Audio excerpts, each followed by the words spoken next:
27મો સમૂહ સાદી સમારોહ યોજાયો। ભાવનગર શહેરના શાહગોરા ચેરિટેબલ ટ્રસ્ટ હઝરત સૈયદ સિરાજુદ્દીન બાપુ ચિશ્તી દ્વારા આયોજિત 27મો સમૂહ સાદી સમારોહ ભાવનગર શહેરની ઇમામવાડા મસ્જિદની પાસે આવેલ બ્રાહ્મણ જ્ઞાતિની વાડીમાં સમૂહ સાદી સમારોહ યોજાયો હતો।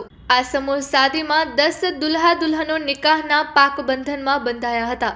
સંસ્થા દ્વારા દુલ્હનોને ઘર વખરીની ચીજવસ્તુઓ અર્પણ કરવામાં આવી હતી, જ્યારે ઉપસ્થિત આલિમ સાહેબો, મૌલાના સાહેબો, આગેવાનોએ દુલ્હા દુલ્હનો અને તેમના પરિવારજનોને શાદીની મુબારકબાદી પાઠવી હતી।